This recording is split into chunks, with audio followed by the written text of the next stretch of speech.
E aí, pessoal, tudo tranquilo? Bom, nessa aula eu falo um pouquinho sobre as leis da reflexão e a formação das imagens e características, obviamente, dos espelhos planos.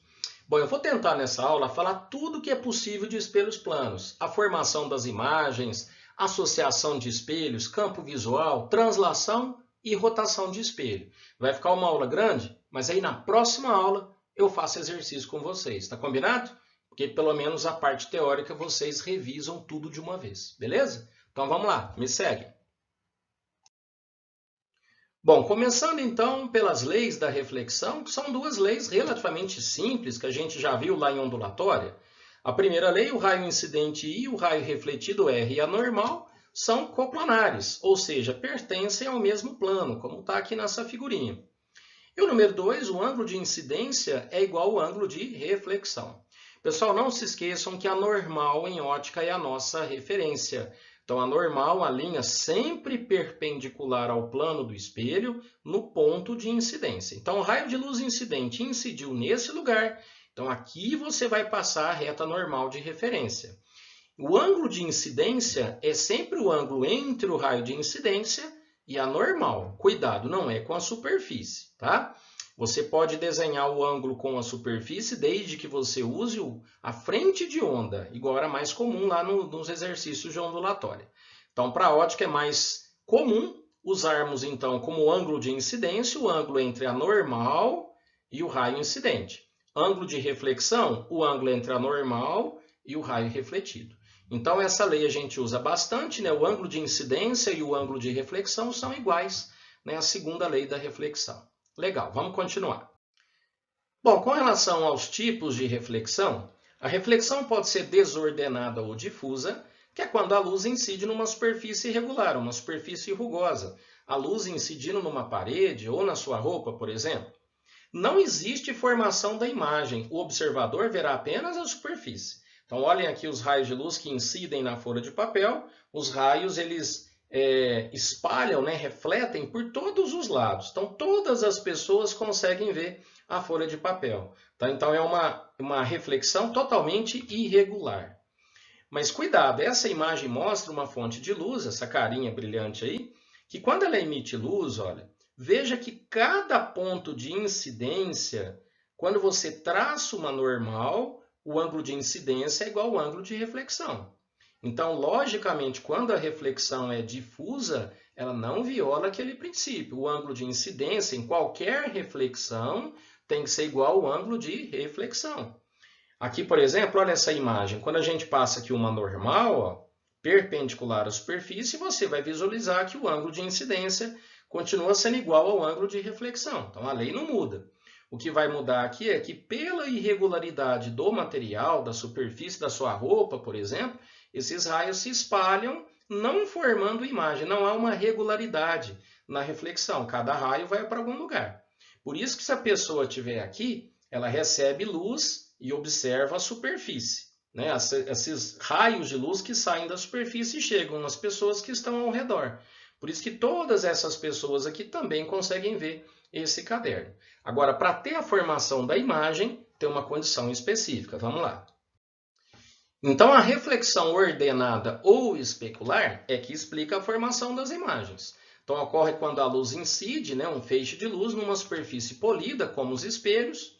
O observador, então, verá a imagem do objeto formado pelos prolongamentos dos raios refletidos, como essa figurinha aqui embaixo.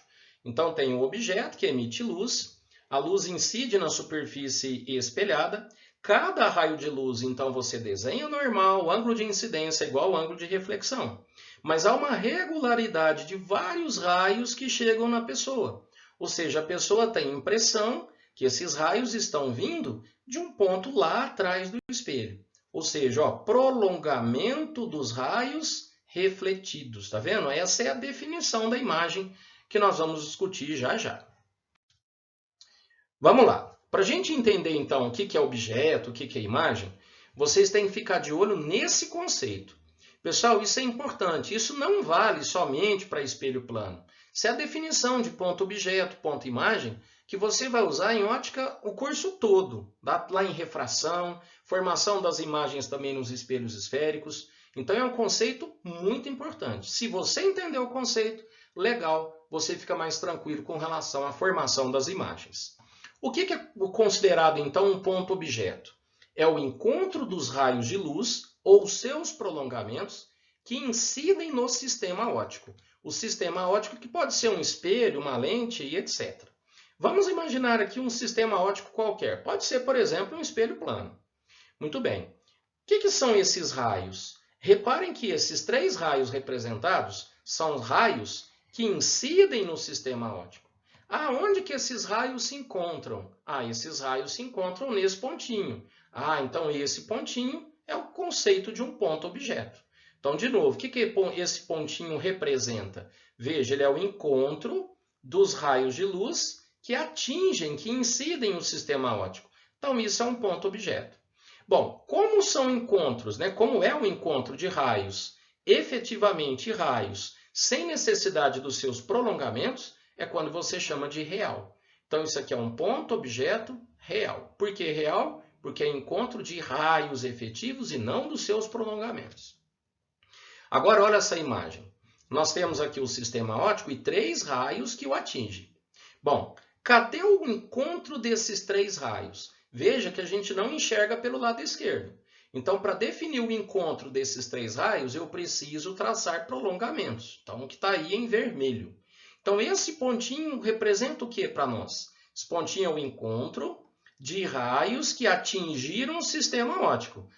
Então aqui de novo, o encontro dos raios que incidem no sistema óptico. Então, isso aqui é um ponto-objeto.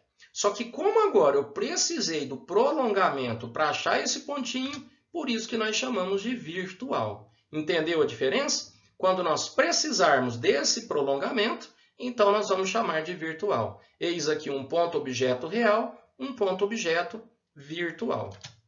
E esse desenho, reparem que esses 3 raios atingem um espelho ou um sistema óptico qualquer de forma paralela. Ou seja, não tem esse encontro, né? Então veja que os raios que incidem não se encontram nem efetivamente nem pelo prolongamento. Então nós classificamos o ponto-objeto como ponto-objeto impróprio. Então é comum falarmos que o objeto está, por exemplo, no infinito. Pessoal, tranquilo então o conceito de ponto-objeto? Vamos fazer a mesma coisa. O que seria um ponto-imagem? Ponto-imagem é o encontro dos raios de luz ou seus prolongamentos que emergem, que saem do sistema óptico. Olha a diferença. Está aqui o sistema óptico, pode ser um espelho, pode ser uma lente. Esses 3 raios estão saindo, então, do espelho ou do sistema óptico. Onde que esses 3 raios se encontram? Nesse pontinho aqui. Então, o que representa esse pontinho? O encontro de raios que saíram do sistema óptico. Então, ele é um ponto-imagem. Como nós não precisamos de prolongamento, é um encontro de efetivos, de raios efetivamente, então é o real, é um ponto-imagem real. Tranquilo? Olha essa outra cena. Aqui também você vê os raios saindo do sistema óptico, mas agora esses raios não se encontram. Para descobrir esse encontro, eu tenho que traçar os seus prolongamentos. Então, descobri aqui do lado esquerdo do sistema óptico. Então, me fala, o que representa esse pontinho? É o encontro dos 3 raios que saíram, que emergiram do sistema óptico. Então isso aqui é um ponto-imagem.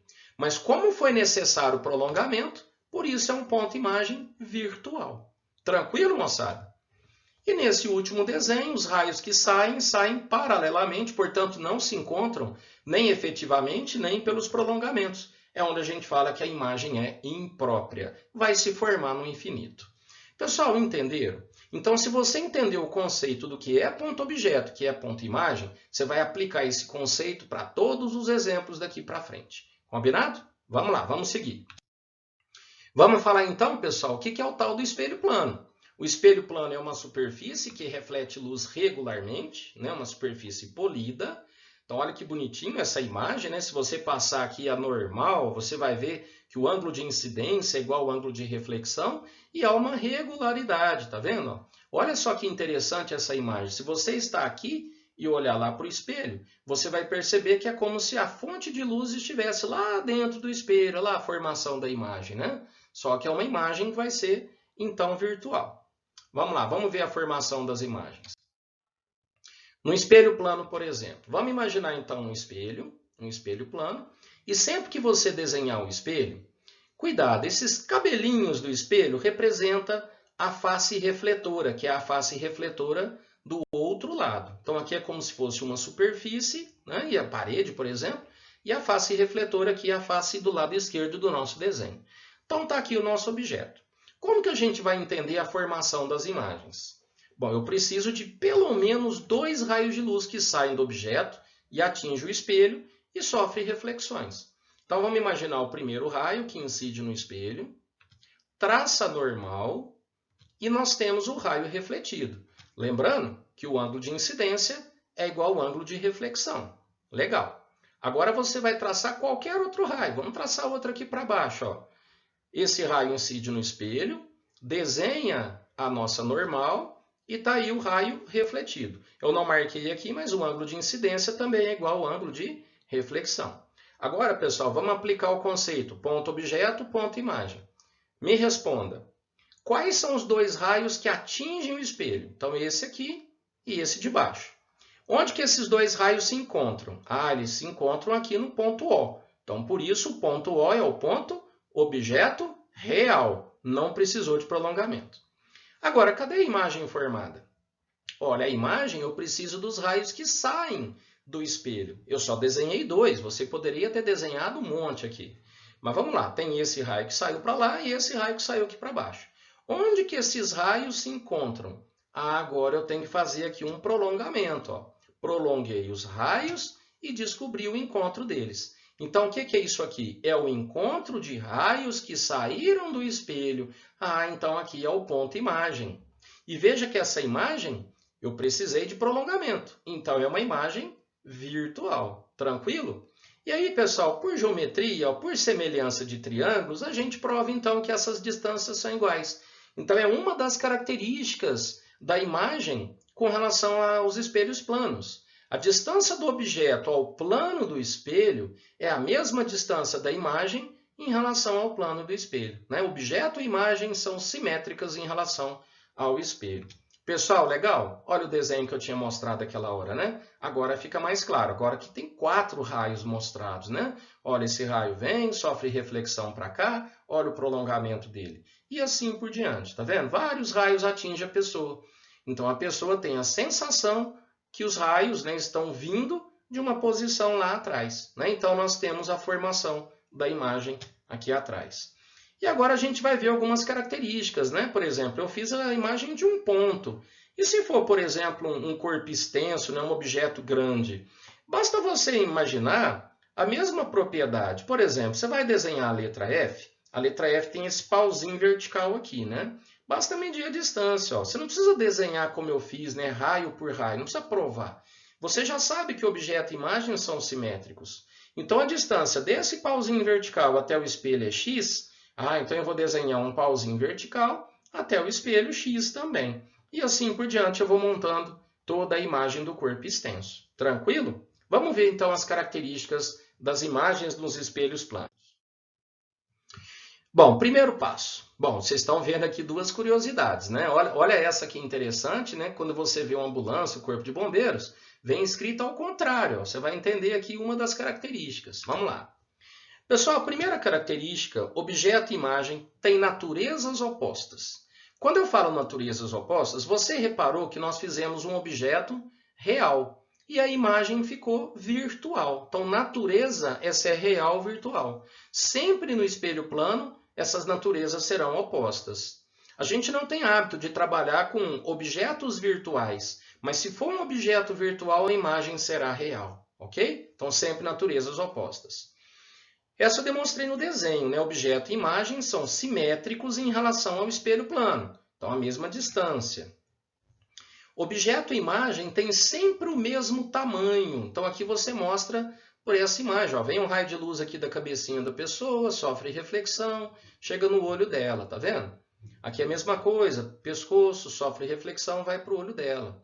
Então, quando você mostra as imagens, eu vou desenhar a imagem da cabecinha, vou desenhar um outro raio que incide no espelho, sofre reflexão. Você vai perceber que os pontos imagens vão construir um objeto extenso sempre do mesmo tamanho. tá? Então, espelho plano, objeto, imagem, sempre do mesmo tamanho. A imagem direita quer dizer que ela não é invertida. E objeto e imagem são enantiomorfos. O que é enantiomorfismo? Troca o lado direito pelo lado esquerdo. Exatamente por isso que escreve ambulância invertido. Se eu colocar, por exemplo, motorista, ele olha pelo espelho retrovisor interno, que é um espelho plano. Se ele olhar a imagem dessa ambulância atrás dele, o espelho plano vai inverter a imagem, vai trocar o lado direito pelo lado esquerdo. E ele vai ler no retrovisor escrito ambulância, ou seja, fica mais fácil dele reconhecer e dar passagem para o motorista. Legal? Então, mais uma vez, ó, enantiomorfismo. Levantou na frente de um espelho plano a mão esquerda. Se você levantar a mão esquerda, a sua imagem vai levantar a mão direita, né? Então, essa é uma característica muito cobrada.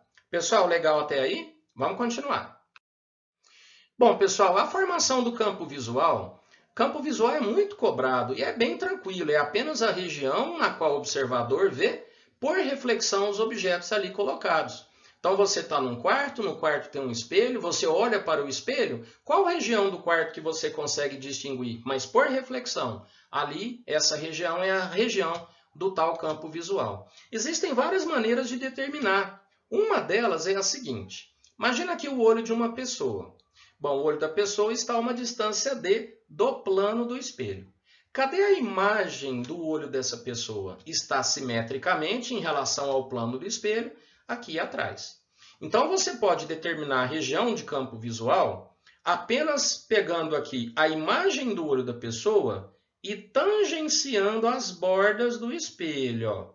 Quando você tangencia as bordas do espelho a partir da imagem, você já tem a região que ele consegue ver. Essa é uma possibilidade. E não se esqueçam, hein, pessoal, o olho da pessoa não está na frente do espelho, né? Está na frente do plano do espelho. Mesmo assim, existe a sua imagem normalmente. Cuidado com isso, tá? Todos os objetos que estão na frente do plano do espelho, existe uma imagem aqui atrás desse plano. Claro que nem sempre você vai ter condições de ver a sua própria imagem.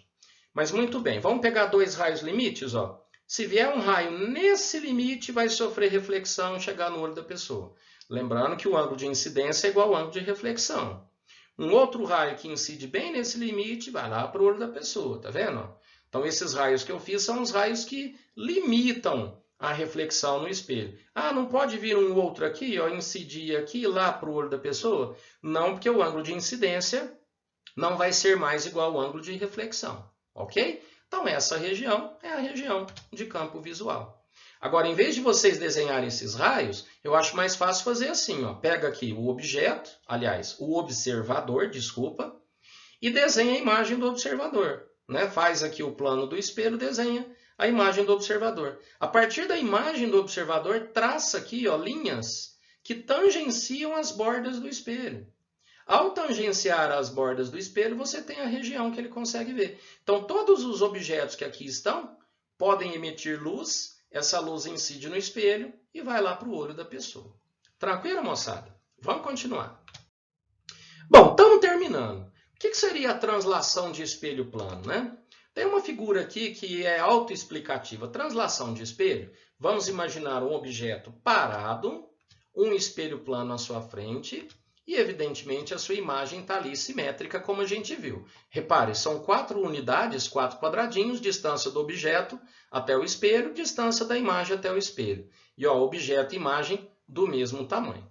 Agora, o espelho vai sair andando. Olha só, o espelho vai transladar. Lembrando que o objeto está fixo. Vamos supor que o espelho transladou essa medida aqui, ó, 3 quadradinhos. Veja que a nova distância do objeto ao espelho aumenta para 7. Então, a distância da imagem na nova posição até a nova posição do espelho também tem que ficar 7 quadradinhos. Com isso, né, respeitando as leis da reflexão, veja que o espelho transladou uma distância Dzinho, que equivale a 3 quadradinhos. E a imagem transladou o dobro, tá vendo lá? 6 quadradinhos. Entenderam? Tem um desenho para mostrar para vocês o seguinte. O deslocamento da imagem corresponde ao dobro do deslocamento do espelho. Olha lá, deslocamento da imagem é o dobro do deslocamento do espelho. Lembrando, o espelho parado. Consequentemente, a velocidade da imagem é o dobro da velocidade do espelho, ok? Então, depois eu vou fazer uns exercícios com vocês, pegando essa parte aí que é um pouquinho menos cobrada, né? Mas quando cai, cai muito tranquilamente. Vamos ver outra propriedade importante. A rotação do espelho plano. Também vou mostrar por um desenho. Olha só, imagina aqui um espelho numa posição, vem o raio incidente, e nesse caso particular, que é mais fácil de demonstrar, esse ângulo aqui é 90 graus. Então, esse raio incide e volta sobre si mesmo. Tranquilo? Vamos fazer outro. Ó. Só que agora, o espelho girou um determinado ângulo, um ângulo alfa. Mas veja, como o espelho girou um ângulo alfa, o raio que estava incidindo, ele vai incidir agora aqui embaixo. Né? Quando o espelho estava na posição 1, ele sofreu reflexão aqui e foi para cima. Quando o espelho girou, o raio agora incide nessa posição. Vou desenhar normal e ele sai agora para outra direção. E agora, pessoal, olha que interessante. Vou colocar números para te ajudar. Se esse ângulo aqui for 30 graus e aqui é 90, aqui é 60. Lembra que eu estou fazendo aqui um caso particular que fica mais fácil de ver. Então, 30, aqui é 60. Se aqui é 60, aqui é 30. Ou seja, esse ângulo aqui é alfa. Consequentemente, de cá também é alfa. O ângulo de incidência é igual ao ângulo de reflexão. Ou seja, o raio refletido que estava sendo refletido para cima e agora reflete nessa direção, ele sofreu um giro de 2 alfa. Ou seja, qual que é a propriedade da rotação? O raio refletido pelo espelho sofre uma rotação que corresponde ao dobro da rotação do espelho. Então, vamos lá. Se falar num problema, olha, o espelho plano girou 15 graus. Se o espelho girou 15 graus, um certo raio refletido vai girar 30 graus. Tranquilo? Essa parte é menos cobrada, né? Mas também nada demais. Pessoal, está terminando. Vamos lá. Última parte, então, a associação de espelhos planos. Associação é quando você coloca dois espelhos planos, um de frente para o outro, a parte refletora, né? E há uma sequência de formação das imagens. Então, imagina aqui um objeto qualquer na frente de dois espelhos planos. Esses espelhos formam um ângulo alfa. Então, o número de imagens formado obedece uma formulinha que eu não tenho como demonstrar aqui para vocês, mas tem como mostrar a veracidade dela. O número de imagens é 360 graus dividido por alfa menos 1. Daqui a pouco você vai entender esse menos 1. Muito bem, tem condições para uso dessa fórmula, mas quase que não é aplicado. Olha, se 360 graus dividido por alfa for um número par, por exemplo, a equação é válida para qualquer posição do objeto. Então, vamos supor que 360 sobre alfa deu 4. Olha, 4 é par. Então, eu posso aplicar essa equação onde for esse objeto, para lá ou para cá, vai dar certo. Agora, se essa divisão for ímpar, a equação é válida somente se o objeto estiver no plano bissetor. O que é o plano bissetor? O plano que divide o ângulo ao meio. Pessoal, tranquilo? Fórmula que vale para números inteiros, tá? Vamos lá, vamos fazer um exemplo. Olha só, quando dois espelhos, E1 e E2, tem um objeto entre eles e o ângulo entre os espelhos é 90 graus. Então, se eu colocar o objeto que está a uma distância x do espelho E1, haverá uma imagem formada também a uma distância x do espelho E1. Então, aqui a imagem I1. Só que essa imagem, veja bem, ela está na frente do plano do espelho E2. Olha que interessante. Então, nós temos uma imagem que agora, para o espelho E2, é um objeto. Como ele está na frente do plano desse espelho, vai gerar uma imagem simétrica.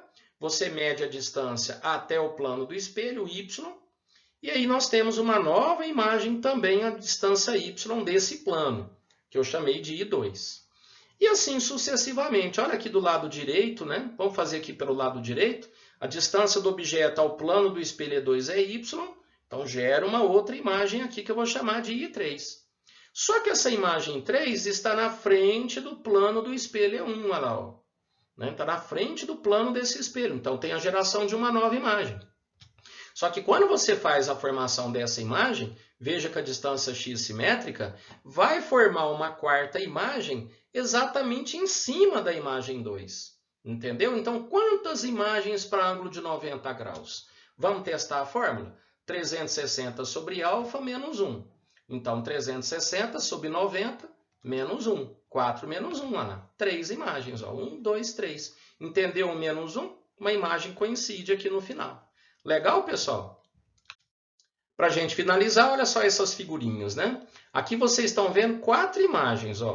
Com 4 imagens, vamos ver qual que é o ângulo. 4 é o número de imagens. Coloquei na formulinha, fiz a continha, achei 72 graus. Esses dois espelhos formam 72 graus. E esse aqui, tá vendo? 3 imagens, né? 3 imagens é o que a gente fez aquela hora. 3 imagens vai dar que ângulo, né? 90 graus. E veja a curiosidade, levantei a mão direita do Playmobil aqui, do bonequinho. Olha lá, ele vai levantar a esquerda.